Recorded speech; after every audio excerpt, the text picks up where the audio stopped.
Anupama serial के आज के एपिसोड की शुरुआत में अनुपमा मातृत्व और महिलाओं के अधिकारों पर अपने विचार रखती है। वो कहती है कि जिस तरह भागीरथ ने तपस्या से गंगा को धरती पर लाया, यदि ऐसी ही तपस्या कोई स्त्री करे तो उसे इतना महत्व नहीं मिलता। अनुपमा इस बात पर जोर देती है कि मां बनने का निर्णय पूरी तरह एक महिला का होता है और वो मां बनने से मना भी कर सकती है। इस पर मोटी बा अनुपमा से नाराज हो जाती है और उसे अपने घर में दखलंदाजी न करने को कहती है। तभी प्रार्थना सामने आती है और अनुपमा का समर्थन करती है, ये बताते हुए कि अनुपमा ने ही उसे जीवन में वापस आने की प्रेरणा दी। प्रार्थना सभी के सामने गौतम के साथ अपना रिश्ता खत्म करने की घोषणा करती है और उस पर मारपीट व जबरदस्ती का आरोप लगाती है। गौतम नाटक करता है और रोते हुए प्रार्थना से पूछता है कि वो उसे क्यों छोड़ रही है। दूसरी तरफ अंश को प्रार्थना और अनुपमा की चिंता होती है। माही अनुपमा पर कोठारी परिवार के मामलों में दखल देने का आरोप लगाती है, लेकिन परी और ईशानी उसे बेनकाब करती हैं। माही अंश पर प्रार्थना से अफेयर का आरोप लगाती है, जिससे अंश गुस्से में आ जाता है।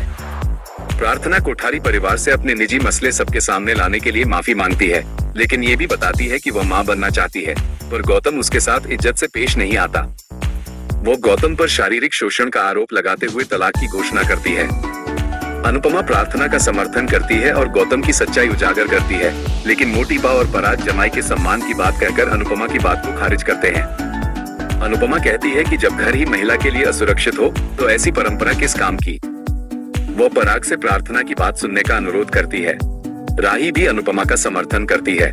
जब प्रार्थना सच बोलने के लिए प्रेरित होती है तो गौतम चालकी से प्रार्थना और अंश की तस्वीरें दिखाता है, ये दावा करते हुए कि अंश की वजह से प्रार्थना बच्चा नहीं चाहती। वो खुद को बेचारा साबित करता है। शाह परिवार में भी इस ड्रामे को लेकर चिंता है। प्रेम अनुपमा का समर्थन करता है, लेकिन गौतम प्रार्थना के फोन की जांच करने की बात कहकर अनुपमा की विश्वसनीयता पर सवाल उठाता है। गौतम अनुपमा पर राही, ईशानी और प्रार्थना के जीवन में हस्तक्षेप करने का आरोप लगाता है। अनुपमा गुस्से में गौतम को फटकारती है, लेकिन मोटी बा और पराग अनुपमा को चुप करा देते हैं। पराग अनुपमा को अपने परिवार से दूर रहने की चेतावनी देता है। अनुपमा प्रार्थना से सच बोलने का आग्रह करती है, लेकिन पराग चिल्लाकर प्रार्थना को तलाक या अलग होने की बात न कहने को कहता है। पराग अनुपमा से कहता है कि उसके घर की कोई भी बेटी कोठारी परिवार में नहीं आएगी। अनुपमा भी जवाब में कहती है कि वह भी अपनी किसी बेटी को ऐसे घर में नहीं भेजेगी जहां उसकी बात नहीं सुनी जाती। पराग अनुपमा को घर से बाहर निकालने को कहता है। अनुपमा गुस्से में वहां से निकल जाती है, जबकि प्रार्थना उसे रोकने की कोशिश करती है, पर अनुपमा हाथ छुड़ा लेती है और प्रार्थना रोते हुए भाग जाती है। राही और प्रेम अनुपमा का समर्थन करते हैं, जबकि गौतम चालाकी से उन्हें अलविदा कहता है। मोटी बा और पराग गौतम से माफी मांगते हैं और गौतम खुद को महान दिखाते हुए प्रार्थना को माफ करने का नाटक करता है। दूसरी तरफ माही को चिंता होती है कि यह सब उसके प्लान को बर्बाद कर देगा और वह परी को धमकी देती है। अनुपमा प्रेम और राही को उनके समर्थन के लिए धन्यवाद देती है। गौतम कमरे में अपनी जीत पर नाचता है और खुद को सबसे कमीना इंसान बताता है। प्रेम और राही गौतम को बेनकाब करने की योजना बनाते हैं। मोटी बा और पराग फैसला करते हैं कि अनुपमा उनके घर में दोबारा नहीं आएगी। शाह हाउस पहुंचने पर अनुपमा दुखी होकर बताती है कि कोठारी परिवार ने उसकी या प्रार्थना की किसी भी बात पर विश्वास नहीं किया।